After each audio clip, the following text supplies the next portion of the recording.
শীতের সবজিগুলো যদি এইরকমভাবে মশলা দিয়ে তৈরি করেন তাহলে খেতে হয় অপূর্ব। শীতের দিনে এত রকমের রং-বেরঙের সবজি পাওয়া যায়, রান্নাঘরে কিন্তু আমাদের অনেকটাই সময় কাটে। রান্না নিয়ে এক্সপেরিমেন্ট করতে আমরা যারা ভালোবাসি, তারা কিন্তু নিত্য নতুন আ শীতের সবজি দিয়ে রান্না করেই থাকি। আজকে সেই রকমই একটি নতুন ধরনের রেসিপি আপনাদের সাথে শেয়ার করব। ভাত, রুটি দুটোর সঙ্গেই আপনারা খেতে পারবেন। উপকারী সবজি একদম ঘরোয়া পদ্ধতিতে, মানে ঘরোয়া মসলা দিয়ে হবে। খুব বেশি নামি দামি মসলা কিন্তু লাগবে না। রান্নার জন্য বেশ কিছু সবজি লাগবে। সব সবজি আমি এখানে কাটছি না, পরবর্তীতে আবারও কাটবো। এখানে আমি একটা গাজর নিয়েছি, একটা আলু আর অল্প একটু ফুলকপি। গাজরগুলো লম্বা, লম্বা করে কেটে নিলাম। দেখে বুঝতেই পারছেন খুব মোটাও না, আবার খুব পাতলাও না। এখানে সবজিগুলো একটু এরকমভাবেই কিন্তু কাটবেন, তাহলে দেখতে ভালো লাগবে। গাজর, ফুলকপি কেটে নেওয়ার পর আলুগুলোও কিন্তু দেখুন আমি লম্বা, লম্বা করে কেটে নিয়েছি।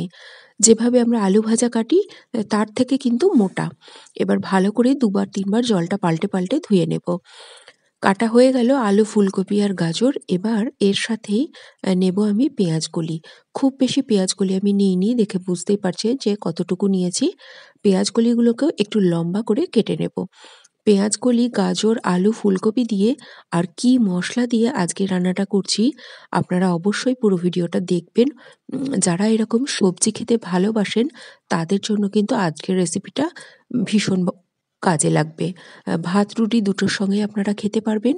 আর আপনারা যদি আ মনে করেন যে এরকম নিত্য নতুন ঘরোয়া রেসিপি দেখতে ভালো লাগছে, তাহলে অবশ্যই আমাকে জানাবেন। আমি নিত্য নতুন ঘরোয়া রেসিপি আপনাদের জন্য নিয়ে হাজির হব। পেঁয়াজ কলিগুলো একটু বড়, বড় করে দেখুন কেটে নিচ্ছি। আশা করি আপনারা দেখে বুঝতেই পারছেন যে কিভাবে কাটছি। খুব ছোট কিন্তু না, যেভাবে আলু, ফুলকপি লম্বা, লম্বা করে কেটেছি, ফুলকপি, আলু, গাজর যেভাবে লম্বা করে কেটেছি, সেরকমভাবে পেঁয়াজ কলিগুলোও কিন্তু লম্বা করে কেটে নিতে হবে। তাহলে দেখতে ভালো লাগবে। রান্নাটার জন্য এবার আমি মসলা রেডি করব। মিক্সার জারে কাঁচা লঙ্কা নিজেদের যেমন ঝাল খাবেন নিজেরা সেটা বুঝেই অ্যাড করবেন।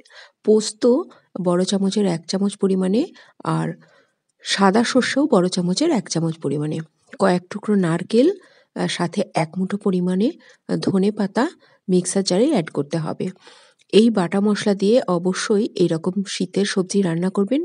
খুব ভালো স্বাদ হয়। সাথে লবণ, অল্প জল আর একটু হলুদ দিয়ে পেস্টটা রেডি করে নিলাম।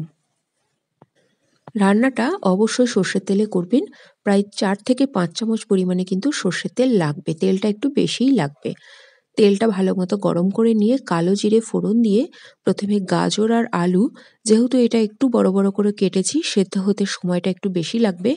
তাই এর মধ্যে অল্প লবণ আর একটু হলুদ মিশিয়ে ভালো করে ভেজে নেব।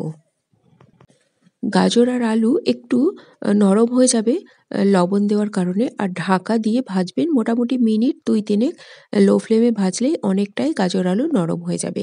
তবে একদম নরম করে ভেজে ফেলবেন না, সেক্ষেত্রে পরবর্তী সবজিগুলো যখন গাজর আলুর সঙ্গে ভাজা হবে তখন গাজর, আলু একদম ঘেঁটে যাবে। তখন তরকারিটা আর খেতে ভালো লাগবে না। মোটামুটি 50% গাজর আলু নরম করে ভাজবেন। তারপর ফুলকপিগুলো আর পেঁয়াজ কলিগুলো অ্যাড করবেন। পেঁয়াজ কলি, ফুলকপি অ্যাড করার পর সামান্য একটু লবণ অবশ্যই অ্যাড করবেন, কেননা নয়তো লবণ কম পড়বে। আর একটা ব্যাপার অবশ্যই মাথায় রাখবেন যে যেহেতু মশলার মধ্যেও কিন্তু একটু লবণ মিশিয়ে মশলাটাকে আমরা পেস্ট করেছি, সেইটা মাথায় রেখেই কিন্তু আপনারা লবণটা অ্যাড করবেন। পেঁয়াজকলি, ফুলকপি দিয়ে বেশ কিছুক্ষণ ভাজা হয়ে গেলে যখন আলু, গাজর সমস্ত কিছু, পেঁয়াজকলি, ফুলকপির ডাঁটি সব নরম হয়ে যাবে, তখন বাটা মসলাটা অ্যাড করে দেবেন। বাটা মসলাটা অ্যাড করার পর সমস্ত সবজির সাথে ভালো করে হালকা হাতে মিশিয়ে নেবেন। তারপর কড়াইয়ের সাইডে একটু ছড়িয়ে, ছড়িয়ে দেবেন। তাতে দেখবেন তরকারির সঙ্গে একদম মসলাটা মিশে যাবে।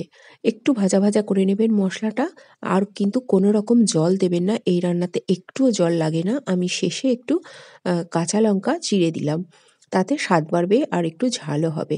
সবকিছু মিশিয়ে নিয়ে অন্য একটা পাত্রে আমি এটাকে ঢেলে দিয়েছি। তৈরি হয়ে গেল মশলাদার পেঁয়াজকলির চচ্চড়ি। আশা করি আপনাদের ভালো লাগলো এই নতুন স্বাদের পেঁয়াজকলির চচ্চড়ি আপনাদের যদি ভালো লাগে পরিচিতদের মধ্যে শেয়ার করবেন। অবশ্যই তৈরি করুন গরম ভাতে, ১ম পাতে মেখে খেতে খুব ভালো লাগে। চাইলে আপনারা রুটির সঙ্গেও কিন্তু খেতে পারেন। দেখা হবে আবার অন্য কোনো সহজ রেসিপি নিয়ে। সকলে ভালো থাকবেন। সকলকে অসংখ্য ধন্যবাদ।